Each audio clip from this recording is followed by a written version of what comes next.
Pemirsa, korban pemerkosaan yang dilakukan IWS diduga bertambah. Lantas apakah korban ini sudah melapor ke pihak berwajib? Sudah tersambung bersama kami pemirsa pendamping korban yaitu Mas Andre Saputra. Mas Andre, sudah terhubung bersama kami, Mas? Ya, Mbak. Ya, Mas Andre, ini betul nggak sih, Mas, kalau korban dari IWS ini sudah bertambah? Kalaupun itu benar, apakah mereka ini sudah melapor, Mas? Baik, update hari ini untuk korban itu berjumlah sekitar 13 korban. Nah, 13 korban ini sudah menyampaikan atau melaporkan kepada kami dari tim pendamping sehingga kita melakukan identifikasi. Nah, identifikasi yang kami dari tim pendamping lakukan itu adalah ada setelah viralnya kasus ini ada 2 orang dan akhirnya 3 orang yang memberikan keterangan kepada pihak kepolisian atau pihak penyidik, sehingga sudah 4 yang sudah melakukan pelaporan kayak gitu. Kemudian sisanya itu masih sedang kita identifikasi serta menyampaikan kepada korban apakah bersedia untuk diminta keterangan, begitu. Baik, Mas Andre, ini kan kalau kita lihat jumlah korban kemudian terus bertambah, bahkan hingga 13 tadi Mas Andre katakan. Untuk rentan waktunya sendiri, seperti apa Mas Andre? Apakah berdekatan atau mungkin berjauhan, seperti apa, Mas? Oke, baik. Mungkin saya bisa akan rincikan terkait rentang waktunya.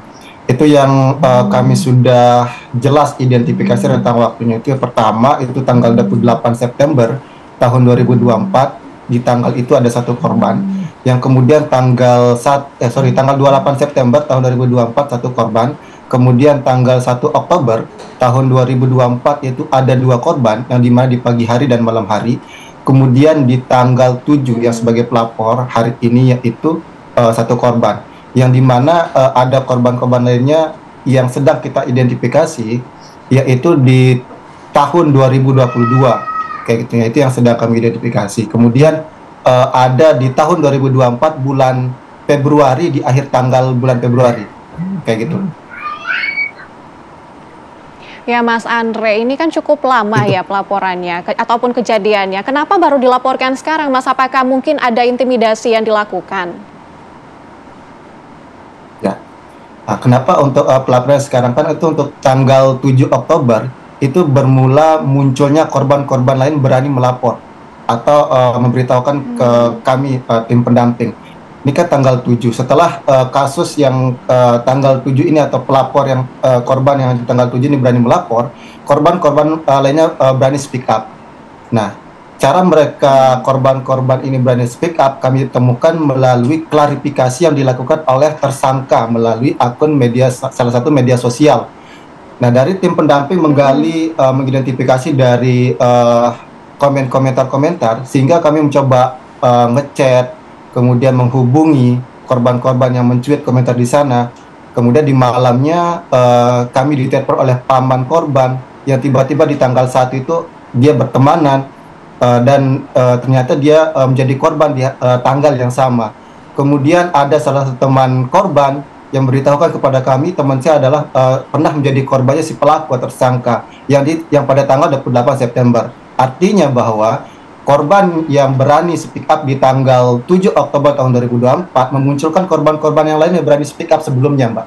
Nah, itu yang membuat data kami untuk korban-korban ini kami dapatkan, kami kumpulkan gitu. Begitu.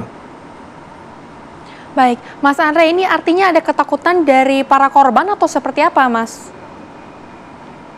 Betul, ada ketakutan. Karena hampir semua korban, hampir semua, Mbak, itu motif dan modus tersangka itu sama yang dilakukan hampir ke semua korban. Yang dimana ada ancaman, intimidasi, manipulasi yang dilakukan oleh, dan tipu muslihat yang dilakukan oleh tersangka ini kepada korban-korbannya. Hampir semua sama rata-rata modusnya. Dan tempatnya pun sama, sekitaran Taman Udayana. Kalau ya, baik, ya, Mbak. Ini kan dari sekitaran Taman Udayana berarti ya lokasinya. Kemudian juga tadi ada ancaman. Ancaman ini seperti apa yang diceritakan oleh para korban ini? Betul.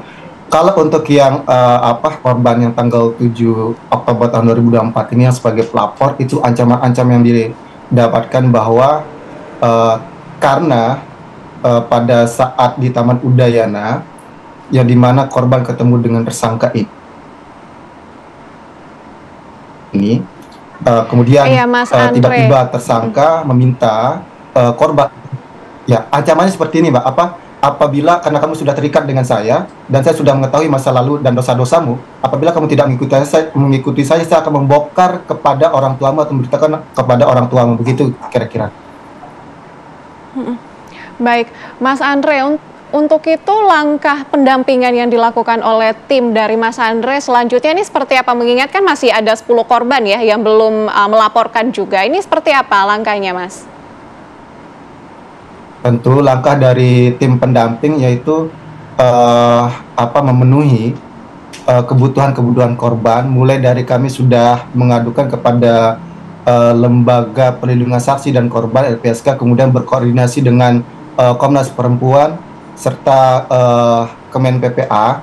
Kami sudah berkoordinasi terkait itu untuk tentunya melindungi dari pihak korban atau yang sebagai pelapor ini, terutama identitas dari korban-korban yang sudah melapor kepada kami maupun kepada penyidik itu kami rahasiakan sepenuhnya sehingga tidak tersebar kepada publik. Begitu, itu yang langkah-langkah kami yang sudah kami lakukan. Oke, baik Mas Andre, terima kasih banyak sudah berbincang bersama dengan kami di Apa Kabar Indonesia Siang, dan semoga kasus ini juga segera menemui titik terang. Terima kasih Mas Andre, selamat kembali beraktivitas.